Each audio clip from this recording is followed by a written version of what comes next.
Salam uşaqlar, bugün sizinlə 9-cu sinif buraxılış imtahanının balların hesablanması haqqında məlumat verəcəm. Təbii ki, ilk öncə 18 may DİM tərəfindən 9-cu sinifin cavabları deyilməsi gözlənilir. Buraları təmizləyək, keçək balların hesablanmasına. Deməli, mən əsasən riyaziyyatı izah edəcəm, amma digər fənlərin də düsturunu verəcəm. Hazır şəkildə siz neçə doğrunuz varsa aparıb düsturda yerinə qoyub sadəcə hesablamalısınız. Birinci başlayaq tədris dili. Yəni tədris dili Azərbaycan dilindən söhbət gedir. Nisbi bal, yəni tam bal 100 baldır. İndi gəlin hesablayaq. Deməli ilk öncə dil qaydalarına dair qapalı tipli test. Yəni 10 dənə qapalı var, yəni qrammatikadan düşür, siz belə deyirsiniz. 2 dənə mətniniz var və mətndə 8 ədəd qapalı, burada yazılıb 8 ədəd qapalı və 2 dənə də açıq tipli sual var, yəni yazılı şəkildə cavablandırılması tələb olunan sual var və burada bizim düsturumuz var. Baxın, bu Azərbaycan dilinə aiddir. Buradan yazıram az. Azərbaycan dilinin düsturudur. Məsəl üçün, siz 2 dənə o açıq yazılı şəkildə cavablandırılması tələb olunan sualı, əgər ikisini də doğru yazmışsınızsa, burada N-in yerinə, baxın, ayağında da var. N-D açıq yazılı. Ora gedib, həmin o doğrunu yazırsınız. Nümunə olaraq, məsəl üçün, 2 dənə yazılı şəkildə cavablandırılması tələb olunan sual varsa, tutaq ki, siz birini düz yazmışsınız. Onda N-in yerinə yazarsınız 1. Yəni olacaq 2 vurulsun 1, üstə gəlinsin. Sonra burada da yazılıb ki, N-D qapalı. Burada da N-in yerinə. Ancaq qapalılardan neçə doğrunuz varsa, onu gedib yazırsınız. Tutaq ki, cəmi qapalı oldu 28 sual. Tutaq ki, 28 sualdan da yazmışsınız 20 dənə doğru. Bunu böləcəksiniz 34-ə, yəni düsturda 34-dür və vuracaqsınız neçəyə? 100-ə. Bunu da təbii ki, təqribən hesablayacağıq. Bu da bərabər olacaq. 2 ilə 20-ni toplayanda eləyəcək 22, 100-ə vursaq eləyəcək 2200. 2200 də 34-ə bölsək təbii ki, də tam bölünmür. Təqribən çıxacaq, onda bura təqribən yazaq. 64 tam onda 7. Yəni belə deyək, təqribən 65 bal. Deməli, sizin yazılı şəkildə tələb olunan, yəni açıq sualı 2 sualdan birini yazsaz və 20 dənə qapalı düz yazsaz, sizin 65 balınız olur. Və yaxud da indi sizdə əgər nə qədərdirsə, burada düsturda yenə öyrətdiyim kimi yerinə yazıb, kalkulyatorla hesablayıb balınızı, nisbi balınızı tapa bilərsiniz. Niyə nisbi deyirlər burada? Çünki burada yazılı tələb, yəni yazılı şəkildə cavablandırılması tələb olunan açıq sualda indi siz tam cavabmı vermisiniz, yarımı cavab vermisiniz, artıq onu tam dəqiq olaraq dövlət tərəfindən, DİM tərəfindən özü müəyyənləşdirəcək müəllimlər. Amma burada düstur şəklində yenə dediyimiz kimi yazıb təqribən balınızı tapa bilərsiniz. Yəni 99% yaxın, sizin balınıza yaxın olan. İkinci olaraq riyaziyyat fənnidir. Riyaziyyat fənnini biraz geniş izah edəcəm. Deməli, riyaziyyat fənnində necə olacaq? Deməli, riyaziyyat fənnində bildiyimiz kimi 15 ədəd qapalı tipli test var. Yəni ABC-dir, normal kodlaşdırdığımız. Sonra 6 ədəd kodlaşdırılması tələb olunan açıq sual var.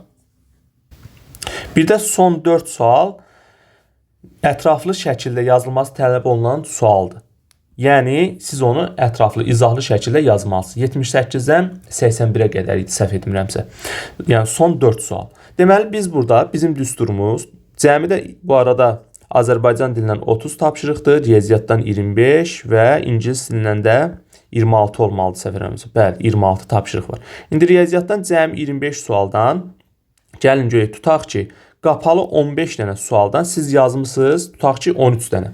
Və burada düsturda, baxın, diqqətli şəkildə düstura baxın, yəni qeyd aparın, sonra hesablaya bilərsiniz. Düzlərin sayını aparıb yerinə yazacaq. Burada deməli, 2 vurulsun N, açıq yazılı, yəni izahat tələb olunan sual saydı vuracaq 2-yə, sonra açıq kodlaşdırılma. Yəni kodlaşdırılması tələb olunan açıq tipli sual, o 6 dənə. Bir də qapalı sualların sayını yazıb 100-ə vurub 29-a böləcək. İndi tutaq ki, nümunə olaraq, məsəl üçün, sizin ilk öncə açıq yazılı, yəni izahat tələb olunan 4 tapşırıqdan tutaq ki, 3-ü düzdür. Onda yazıram düsturda 2 vurulsun 3. Üzərinə gələcəm.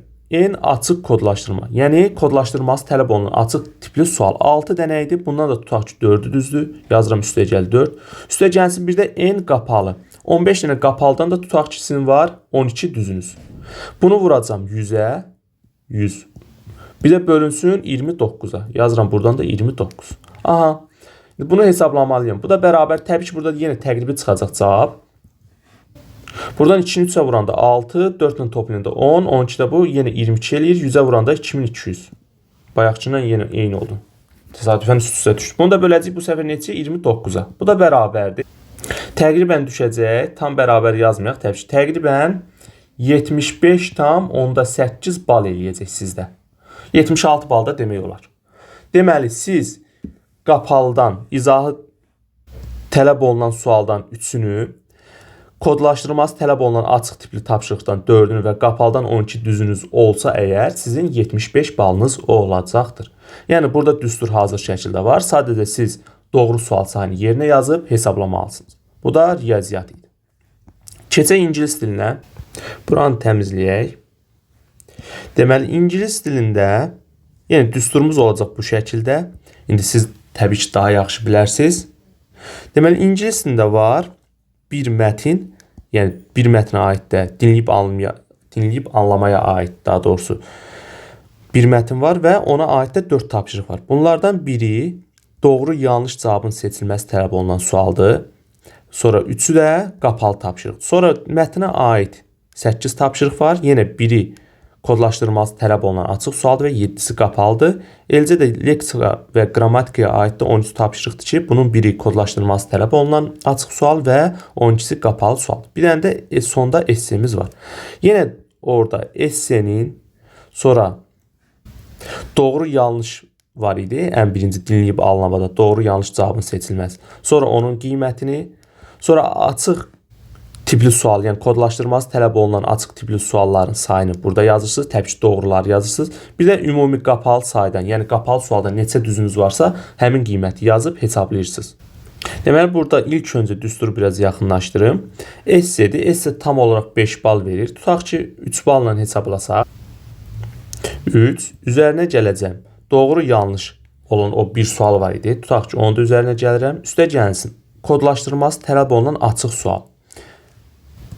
Yəni burada bir qrammatika leksikadaydı. Bir ədəd. Bir ədəd də bu mətnə aid idi. Yəni cəmi 2 idi. 2 tapşırıq. Tutaq ki ondan da birini doğru yazmısınız. Üstə gəlib bir də qapalı suallar. Qapalı suallar burada 3 ədəd idi. Burada 7, 10, 12-də bu eləcə 22. Tutaq ki 22-dən də yazmısınız 16 ədəd. Və bunu vuracağıq neçəyə? Düsturumuzda 100-ə və böləcəyik neçəyə? 30-a. Bu da bərabər olacaq.